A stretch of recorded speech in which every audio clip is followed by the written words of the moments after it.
Bonjour à tous, je suis Shawn Crahan, membre fondateur et percussionniste de Slipknot.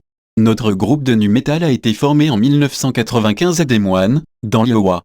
Au départ, Bonjour à tous, nous étions un petit groupe local, mais nous avons attiré l'attention de la scène underground avec notre groupe de nu metal a été formé en 1995 à Des Moines, notre musique est un mélange de différents genres. Nous étions un petit groupe local, en passant par le rap attiré l'attention de la scène underground de notre capacité à mélanger ces différents styles de scène distinctive qui est à la fois puissante et émotionnelle. De différents genres. Notre premier album, intitulé en passant par le rap industriel en 1999, de notre capacité à mélanger ces différents styles pour créer une musique qui est à la fois puissante et émotionnelle. Bien accueilli. Notre premier album, intitulé Slipknot, est sorti en 1999 et a été dans notre musique avec des morceaux plus expérimentaux et des arrangements en 2001 qui a également été très bien accueilli. Nous avons sorti Leopis Gun de Subliminal Verse et un grand succès. En 2014, une évolution dans notre musique avec des morceaux plus expérimentaux et des arrangements depuis la mort tragique de notre bassiste Paul Gray. Nous avons sorti Leopis Gun. L'album a été un hommage et un grand succès. Ainsi qu'à notre ancien batteur Joey Jordison. Nous avons sorti de Grey Chapter, le groupe en 2013. Notre premier album de Grey Chapter a également été l'occasion de présenter notre nouveau batteur. L'album a été un hommage à Paul, qui s'est rapidement intégré au groupe. Notre dernier album qui avait quitté le groupe en 2015 est sorti en 2019 a également été l'occasion de présenter les fans et les créateurs. Cet album est un retour aux racines de notre intégré au groupe, avec des morceaux brutaux et émotionnels qui sont devenus notre marque de fabrique. Est sorti en 2019 et a été très bien accueilli par les fans et les tribal ainsi que du logo de Slipknot. Cet album est un retour aux racines de notre musique, de mettre un K avec des morceaux brutaux et émotionnels qui sont devenus notre marque de fabrique attitré du groupe.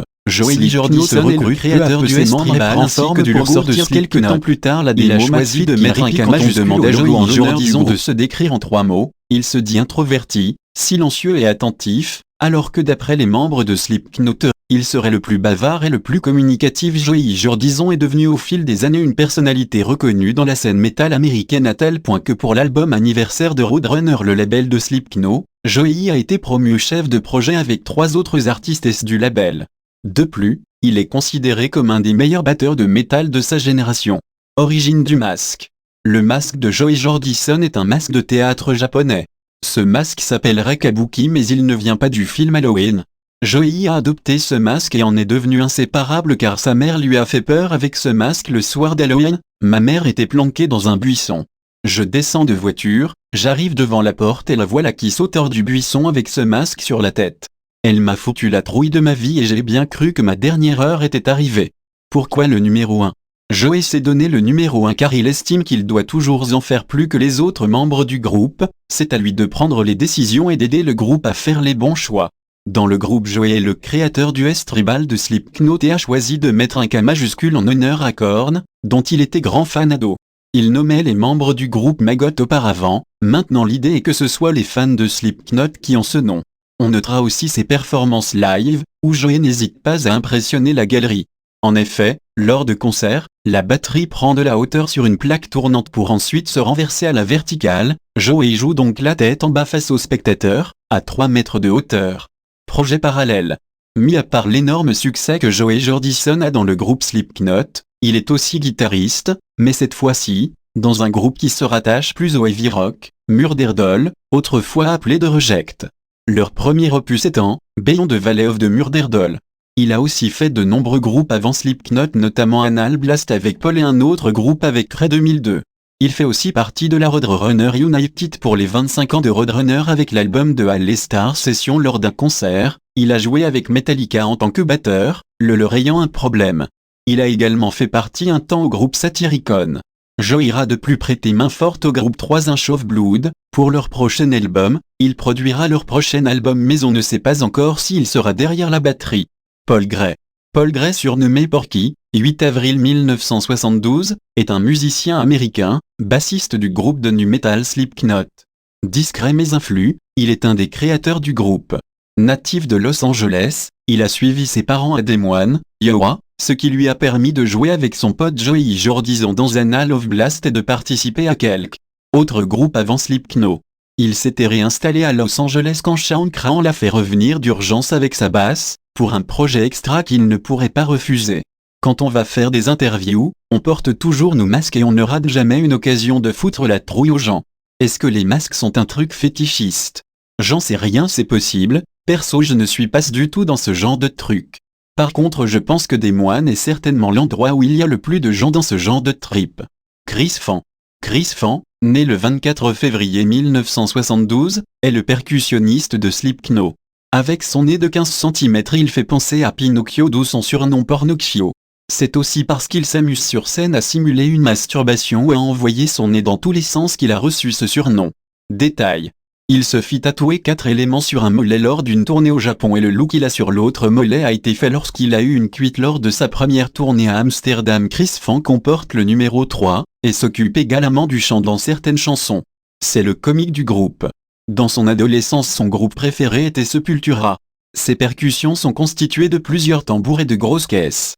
Au début, son masque était plutôt grisâtre, par après, dans l'album éponyme et dans Iowa, son masque fut blanc. Puis pour de Subliminal Verse il est rouge. Jim Root. Jim Root est le deuxième guitariste du groupe de metal Slipknot, le premier étant Mick Thompson. Il est aussi guitariste du groupe de metal Stone Sour, avec Corey Taylor de Slipknot en tant que chanteur. Né le 2 octobre 1971, il est le numéro 4 de Slipknot et est surnommé The Piche, ou plus fréquemment Jim. Adolescent, Jim passe une grande partie de son temps à jouer de la guitare, seul dans sa chambre, après avoir appris quelques bases.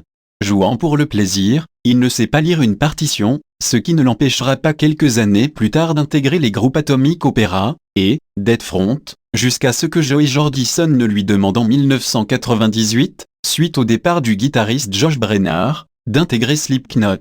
À ses débuts au sein du groupe, James porte un masque de cuir sadomasochiste, masque de l'ancien guitariste, celui-ci étant trop inconfortable pour lui permettre de se concentrer sur son jeu lors des concerts. Il choisit de changer de masque et adopte celui d'un bouffon démoniaque, censé représenter sa personnalité. Il est considéré comme le plus discret mais aussi comme le plus lunatique du groupe. Il mesure 1m96, 6 pieds 4 pouces. Craig Jones. Craig Jones, né le 11 février 1972, est un musicien américain, programmeur et sampleur aussi. Comme les autres membres, il a pour pseudonyme un chiffre, en ce qui le concerne il s'agit du 5. Il est aussi celui qui a rarement dévoilé son vrai visage.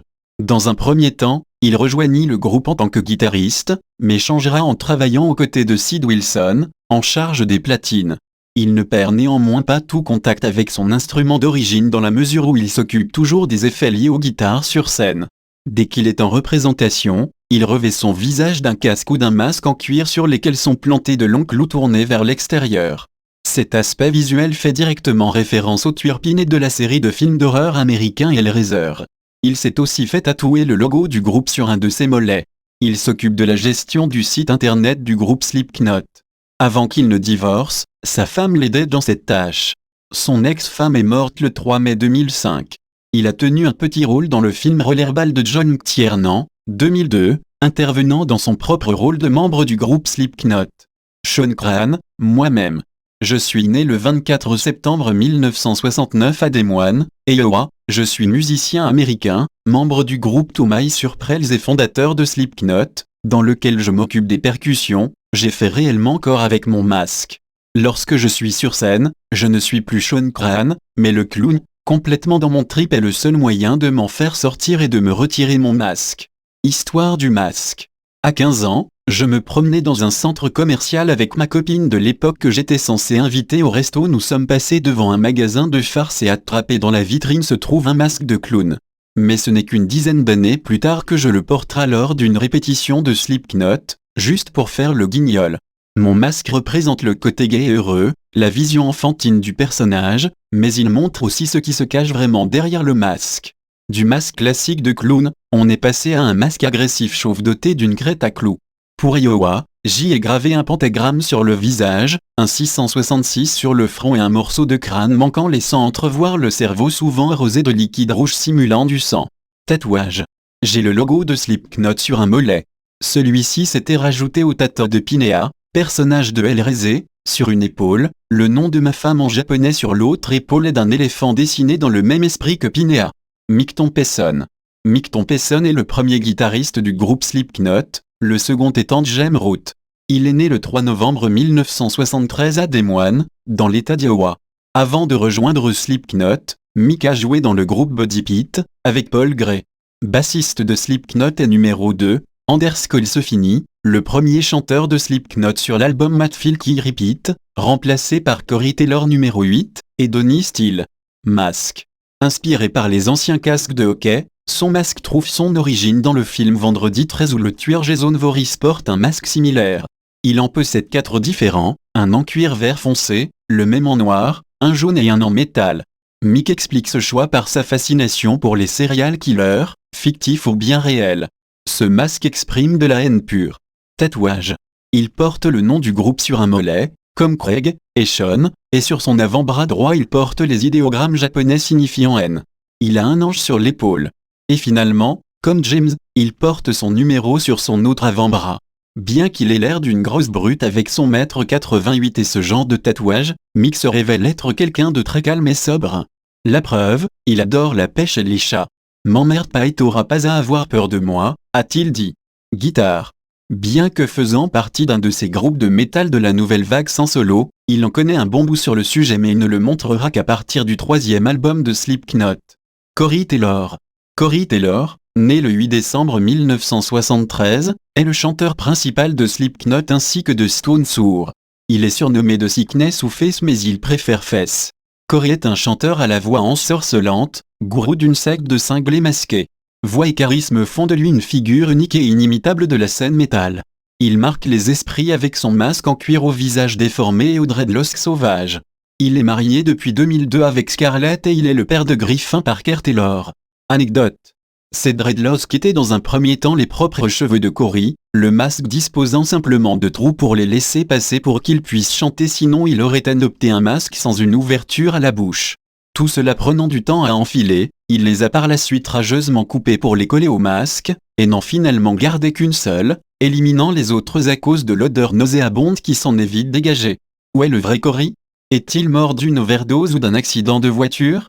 De nombreuses personnes prirent cette rumeur au sérieux et beaucoup de fans de Slipknot et même des membres de sa famille l'appelèrent lui et son manager pour lui demander si il allait bien. Finalement, pour clarifier la situation, Corey Taylor dut déclarer officiellement I am not dead, je ne suis pas mort. Corey a choisi un masque de mannequin utilisé pour les crash tests automobiles, mais le masque était vraiment inconfortable, ce qui l'obligea à le remplacer par le célèbre masque Dread Lockey faisant penser à celui du tueur dans Massacre à la tronçonneuse. C'est un masque en cuir représentant un visage déformé. Corey a été emballé par les masques depuis tout petit, car le concept du tueur en série masqué dans Halloween l'avait séduit. Alors, le fait de faire partie d'un groupe masqué quand on est fan de Batman, Spider-Man et du tueur d'Halloween, c'est le paradis. Pour Subliminal Verse, il a rajouté à son masque des fermetures éclairs et a enlevé les dreadlocks. La matière du masque fait penser à de la peau brûlée. Dans le groupe, il porte le numéro 8. Tatouage. Il porte son numéro et le S du groupe dans le bas de la nuque. Sur les côtés de son cou se trouvent des idéogrammes chinois, l'un signifie mort, l'autre père. Il a fait ça en souvenir de son père qu'il n'a jamais connu, comme il le fait comprendre dans Zyless. Il porte un soleil à double face sur le torse. Il y a aussi d'autres tatouages sur les bras dont 2 femmes et un tatouage indistinct. Je tiens à terminer cette vidéo en rendant hommage aux 2 membres que nous avons perdus, Paul Gray. Notre bassiste retrouvé mort le 24 mai 2010 dans une chambre d'hôtel d'Urbandale, près de Des Moines par un employé de l'établissement. L'autopsie de son corps dévoilera qu'il est mort d'une overdose accidentelle de morphine, et qu'il souffrait d'une maladie cardiaque non précisée. Il avait 38 ans à Joey Jordison, qui nous a quittés le 26 juillet 2021, dans son sommeil, à l'âge de 46 ans, des suites d'une maladie auto-immune. Joey a été un membre fondateur de Slipknot et un membre essentiel de notre famille pendant de nombreuses années. Il a lutté contre de nombreux problèmes de santé au cours de sa vie, mais sa passion pour la musique et son talent exceptionnel à la batterie ont été une source d'inspiration pour nous tous. Nous sommes honorés d'avoir partagé cette aventure musicale avec eux et nous les garderons toujours dans nos cœurs.